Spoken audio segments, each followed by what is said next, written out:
ভারতকে বাদ দিয়ে চীন বিরোধী জোট গড়ছে যুক্তরাষ্ট্র। ২০২৫ সালের জানুয়ারি থেকে এখনও পর্যন্ত মোট ৩,২৫৮ জন ভারতীয় নাগরিককে ফেরত পাঠিয়েছে যুক্তরাষ্ট্র। ভারতের রাজ্যসভায় দেশটির পররাষ্ট্রমন্ত্রী এস জয়শঙ্কর এ তথ্য জানান। ২০০৯ সালের পর এবারই সবচেয়ে বেশি ভারতীয়কে দেশে ফেরত পাঠানো হলো। এ নিয়ে গত দেড় দশকে মোট ১৮,৮২২ জন ভারতীয়কে ফেরত পাঠালো যুক্তরাষ্ট্র।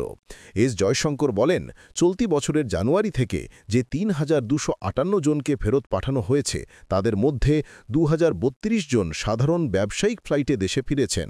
বাকি ১,২২৬ জনকে মার্কিন কর্তৃপক্ষের বিশেষ চার্টার ফ্লাইটে ফেরত পাঠানো হয়েছে। তাহলে যুক্তরাষ্ট্র কি ভারতকে বাদ দিয়ে চীন বিরোধী জোট গড়ছে যুক্তরাষ্ট্র? এমন মন্তব্য করেছেন ভারতের পররাষ্ট্রমন্ত্রী এস জয়শঙ্কর। ২০২৪ সালে এই সংখ্যা ছিল ১,৩৬৮ জন। এছাড়া ২০২৩ সালে ৬১৭ জন ভারতীয়কে যুক্তরাষ্ট্র ফেরত পাঠায়। পিউ রিসার্চ সেন্টারে তথ্য বলছে, যুক্তরাষ্ট্রে আনুমানিক ৭,২৫,০০০ অবৈধ ভারতীয় অভিবাসী আছে, যা মেক্সিকো ও এল সালভাদরের পর তৃতীয় সর্বোচ্চ।